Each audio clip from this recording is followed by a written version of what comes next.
Seja bem-vindo a mais uma videoaula do curso Audaces Moldes versão 11, sequência básica de trabalho. Nessa videoaula nós vamos conceituar o que é gradação, também conhecido como graduação.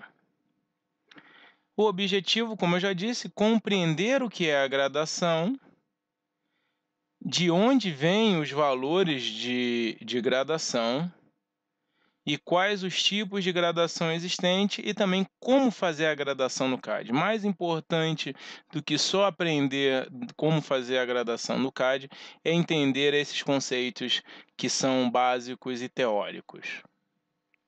Então, o que é a gradação, né? A gradação é o processo pelo qual, a partir do tamanho base, tamanho digitalizado ou foto digitalizado se foi feito no DigiFlash, fazemos os demais tamanhos da grade de ampliação. E de onde vêm esses valores de gradação? Os valores de gradação são retirados da tabela de tamanhos da empresa. Então, ao fazer a modelagem, o modelista tem uma tabela de tamanhos e essa tabela de tamanhos possui as medidas do corpo, que é o que o modelista utiliza, e tem todos os tamanhos da grade. Então, é a partir daí que eu vou tirar os meus tamanhos. Então aqui, ó, eu tenho um exemplo de uma tabela de tamanhos. Eu tenho ali o tamanho 36, 38, 40, 42, 44, 46 até o 48. E as medidas, tórax, cintura, quadril. Aqui eu tenho uma tabela feminina, né? Então tem lá 36, 38 também até o 48. E aqui o nome das medidas, né? Busto, não é tórax, cintura, distância do busto, altura do busto. Então, nós temos uma tabela para o público masculino e uma tabela para o público feminino. De onde vêm os valores de graduação? Bem, e aqui eu tenho uma imagem de um manequim, né, de modelagem, para quem já trabalha conhece, com as marcações, né? Essas marcações são aquelas marcações correspondentes à tabela de tamanhos. Então aqui, ó, eu tenho a minha tabela de tamanhos aqui, né? Peguei uma tabela feminina.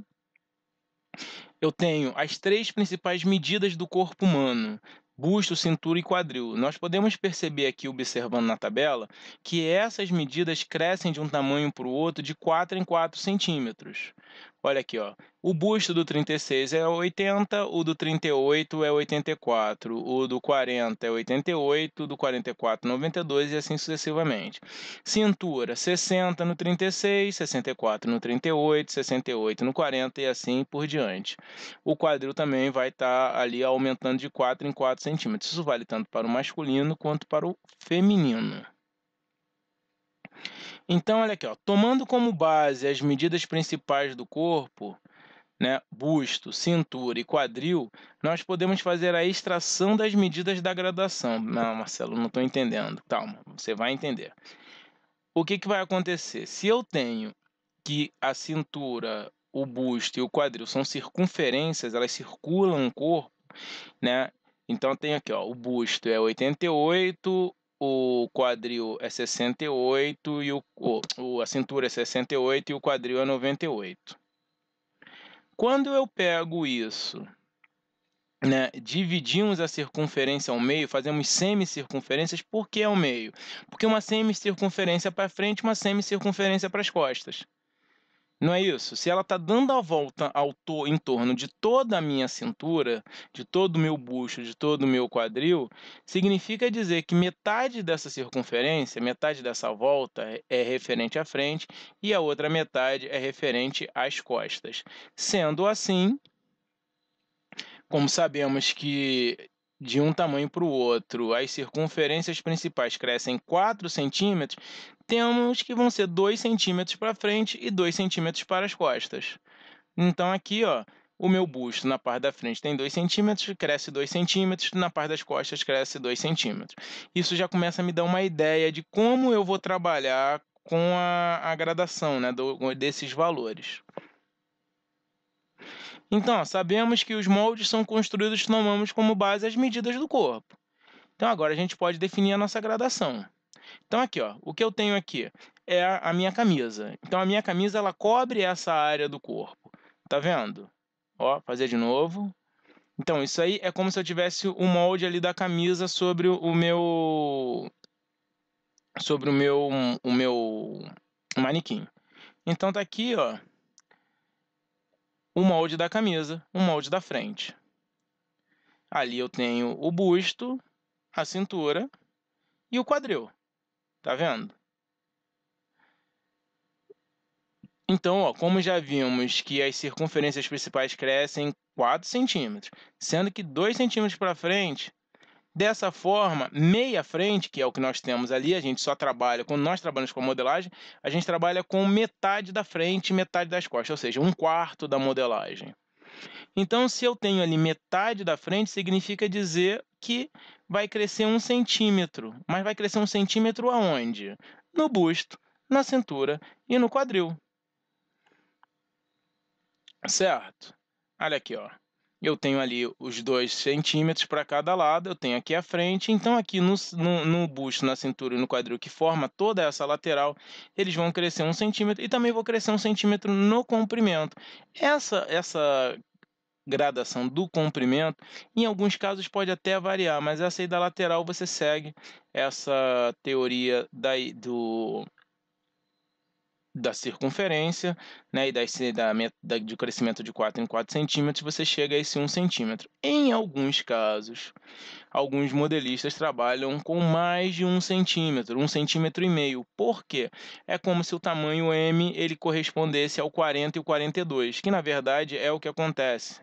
Um tamanho alfa ele corresponde a 2 tamanhos numéricos. Então você teria aí uma camisa que vestiria tanto o 40 quanto o 42. Então ele fica ali no meio termo, né? Então, ó, quando a parte da frente for desdobrada, eu tenho gradação para os dois lados. E aí vai ser 1 centímetro para cada lado, e aí fecha aquilo que eu disse para vocês. Eu vou ter a parte da frente crescendo 2 centímetros, sendo 1 para cada lado. E aí aqui, ó, o que eu tenho aqui é justamente as demais, né, aqui, ó, os valores dos demais pontos são mostrados nessa imagem aqui.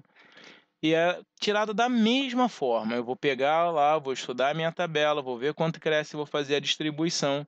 Alguns modelistas já têm alguns valores que eles trabalham de uma forma diferente. Por exemplo, ali na abertura do decote, tem gente que aumenta 0,25, tem gente que aumenta 0,3. Isso varia aí de modelista para modelista. Esses valores é muito importante a gente entender que eles não são fixos, né? De repente você já está acostumado a fazer a gradação, você olhou para isso aí e falou: "Ei, peraí, isso aí não é do jeito que eu faço". É, beleza. Cada modelista trabalha de uma forma, como eu acabei de falar, tem gente que trabalha com e-mail, porque é camiseta de malha, é PMG, né? Ah, não, eu não uso ali 0,75 no ombro, eu uso 1 centímetro, né? Ao longo dos tempos, cada modelista, cada pessoa vai desenvolvendo a sua forma particular de estar fazendo isso e levando sempre em consideração o meu público-alvo, né, que é quem vai estar usando as peças. Então tem público que quer uma coisa mais despojada, outros que quer uma coisa mais grudada no corpo. Então isso aí vai variar. Esses valores aí são valores que funcionam, eu utilizo eles no meu dia a dia, quando eu trabalhei com prestação de serviço. Mas não quer dizer que se você está usando alguma coisa diferente que está errado. Ah, o Marcelo falou que está errado. Não, não, não. Tá aí, quem quiser usar, fica à vontade, pode utilizar, né? Mas cada empresa vai trabalhar de uma forma. Eu até aconselho que se você já trabalha com uma empresa, se você já tem um público que está acostumado com esses valores, que você não mude eles. E quais os tipos de gradação que existem? Nós temos a gradação regular. A gradação regular é aquela em que a diferença de um tamanho para o outro é a mesma, ou seja, se crescemos 1 centímetro do P para o M, cresceremos 1 centímetro do M para o G, cresceremos 1 centímetro do G para o GG, do GG para o GGG e assim sucessivamente. E a gradação irregular. O que é a gradação irregular? É aquela em que a diferença entre os tamanhos não é a mesma. Ela é muito utilizada em roupas infantis ou quando temos necessidade que os tamanhos cresçam irregularmente, né? Aqui eu tenho alguns exemplos, ó. A gradação regular, eu tenho ali um tamanho para cada bolso, uma gradação aqui irregular, onde eu vou juntar, né? Eu tenho ali o P e o PP juntos num tamanho, né? Então aquele primeiro tamanho aqui do lado direito, o menor tamanho, ele é tanto para o P quanto o PP, e o laranja né, é o do G com o GG e o azul é o do M. Uma outra forma de trabalhar a gradação regular, olha ali a barra da camisa, tá vendo? Ela cresce diferente na modelagem regular, na gradação regular e na gradação irregular. Olha ali, ó, ressaltando aquela área ali, ó. E aqui, ó, como aplicar esses valores de gradação no CAD? Eu tenho um gráfico cartesiano, né? E o gráfico cartesiano é aquele em que o eixo horizontal é o do x, onde x para a direita é positivo e x para a esquerda é negativo. O eixo vertical é o eixo do y, o y para cima é positivo, o y para baixo é negativo. Em cima dele você pode fazer marcações, né? Então nós temos ali, ó, o ponto 3, 4, significa que ele andou 3 no x e 4 no y. O ponto -2, 2, ele andou -2 no x e 2 no y. É importante entender que esse menos não quer dizer que diminui. Esse menos está dizendo que na horizontal, -2 ali, né? O primeiro é o do x. -2 quer dizer que no eixo x, na horizontal, ele andou -2. E esse menos quer dizer que é para esquerda, não quer dizer que está diminuindo. Do mesmo jeito que ali, ó, -1, -3, quer dizer que ele andou para a esquerda 1 e andou para baixo 3. Então, o sinal negativo só quer dizer o sentido positivo ou sentido negativo. Então, aqui, ó, como eu vou aplicar esses valores na gradação? Eu vou imaginar que em cada ponto onde vai ser feita a gradação vai ter um eixo cartesiano. E ali eu vou aplicar as medidas para o tamanho maior e para o tamanho menor, tá vendo? Depois eu vou pegar esses pontos e vou ligar eles, vou redesenhar as curvas, vou redesenhar as retas, e aí eu tenho o meu molde pronto. Meu molde está ali todo certinho já, com a gradação pronta do jeito que tem que fazer.